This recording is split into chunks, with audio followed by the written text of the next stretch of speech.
Olá, eu sou Carla Moreira, sou fonoaudióloga, psicopedagoga, neuropsicóloga e psicomotricista. E hoje eu quero conversar com vocês sobre as dificuldades de linguagem em crianças. Mas para começar a conversar sobre dificuldades de linguagem, é importante primeiro fazer uma diferenciação entre fala e linguagem. Porque são dois conceitos que se desenvolvem em paralelo na criança, mas que têm nuances que são importantes a gente entender a diferenciação para perceber onde está a dificuldade da criança.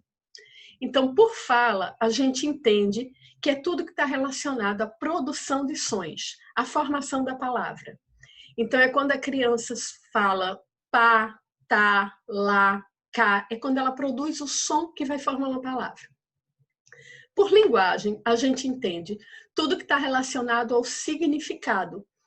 É quando ela olha para alguma coisa e dá algum som, que não necessariamente é uma palavra já formada. Então, ela pode olhar para a água e dizer "a".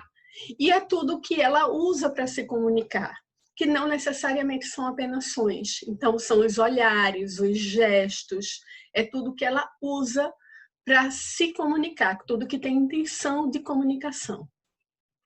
Então, quando a gente pensa nas dificuldades de comunicação, a gente pode encontrar alguns transtornos aí, que podem ser o atraso de linguagem, a gagueira, as dislalias, dentre outros.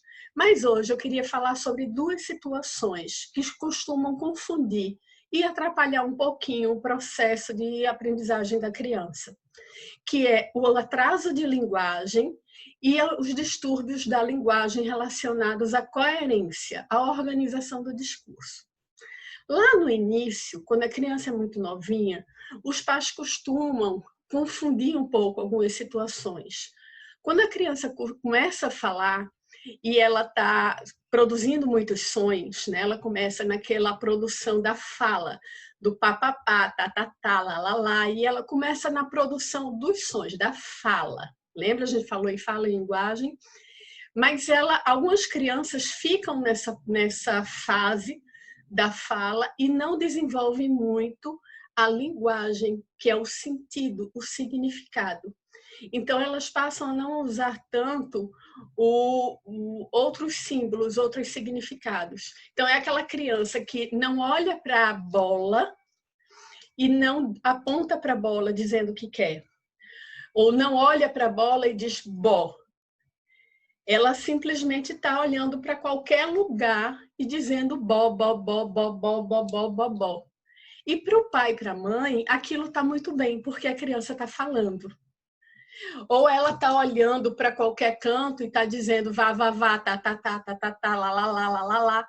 E o pai e a mãe estão achando que está tudo bem. Não tá percebendo que ela não está desenvolvendo para o significado.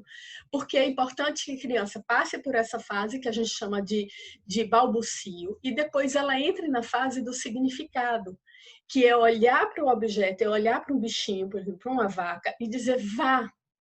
E aí a gente vai reforçar para ela, dizer, é a vaca que você quer, e vai entregar a vaca para ela. E daí ela vai desenvolver para as palavrinhas. Mas os pais, às vezes, acham que está tudo bem porque a criança entrou nessa fase do balbucio e ficou aí. E aí os pais dizem, ela fala muito, ela fala tanto. Mas a criança está só se autoestimulando com aqueles sons e não está desenvolvendo as outras fases. E aí a gente pode entrar num atraso de linguagem. Então é importante observar esse hiato aí. Se a criança entrou no balbucio e passou para a fase seguinte, que é a fase de começar a dar significado. Olhar para alguma coisa, apontar para o que quer, olhar para alguma coisa ou apontar para alguma coisa e produzir um som ali. Então, eu sei que ela está na fase seguinte, que é dar um significado para aquilo ali. Tá? Então, está passando, tá desenvolvendo fala e linguagem, ok? Uma outra situação que costuma acontecer também é um pouco mais na frente com as crianças maiores, que já desenvolveram essa fase da fala e linguagem, mas elas chegam num ponto em que os pais se preocupam porque as crianças já apresentam algumas trocas, que são as dislalias. Elas trocam, por exemplo, o P por B, o T por D na fala. Então, é a criança que fala tola, dola, fala trocado. E aí os pais se preocupam com isso. E aí começam a procurar terapia, às vezes, por isso, que a criança tem algumas trocas. Mas eles não percebem, muitas vezes, que o trabalho maior e a preocupação maior não está naquelas trocas, na fala, mas sim na linguagem. Porque muitas vezes é uma criança que tem uma dificuldade maior na compreensão, na linguagem expressiva. É uma criança que fala, tem algumas trocas, às vezes tem trocas mínimas ou nem tem trocas, mas ela não consegue se expressar muito bem. Ela não consegue responder as perguntas que a gente faz com coerência, ela não consegue fazer perguntas para a gente, não consegue narrar acontecimentos, contar o que aconteceu na escola, contar uma historinha para a gente. Então, são crianças, às vezes, com 6 anos, 7 anos, e que têm muita dificuldade em responder perguntas simples. A gente faz uma pergunta para ela e ela responde com uma coisa que está fora do contexto. Se perde nas respostas, fala de um modo incoerente, desorganizado. Então, essas crianças, elas costumam passar um pouco desapercebidas, porque muitas vezes são crianças que têm poucas trocas na fala, na produção dos sons, ou às vezes não têm trocas e os pais não procuram a terapia de fonoaudiologia, e aí vão procurar alguma terapia na fase do processo de alfabetização, ou um pouco depois dele, porque a criança passa a ter dificuldades na escola, porque ela passa a ter dificuldades na escrita. Quando ela vai para a produção da escrita, vai responder perguntas um pouco mais elaboradas e aí ela começa a ter mais dificuldade.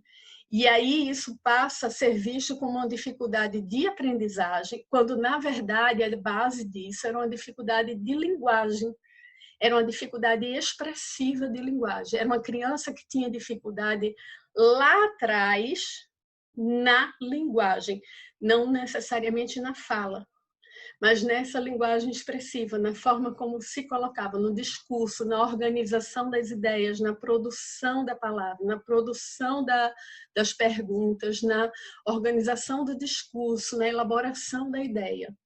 Então, é importante que a gente faça essa distinção quando pensa em dificuldades de linguagem, que essa dificuldade ela pode estar tanto na produção do som, mas ela pode estar também na linguagem, na organização da ideia, na elaboração da pergunta, na organização do discurso, porque nem sempre os pais procuram a terapia de fonoaudiologia por conta da linguagem. Muitas vezes procuram só por conta da fala, das trocas na fala.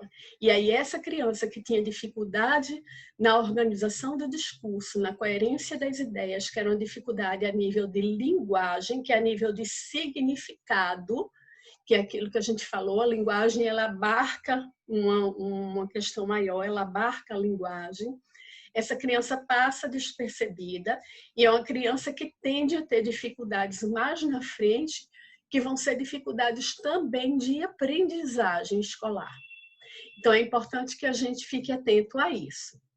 Tá? Se esse vídeo foi importante para você, se lhe ajudou, compartilhe com os amigos. E se inscreva no canal, ative o sininho para receber as notificações sempre que elas saírem.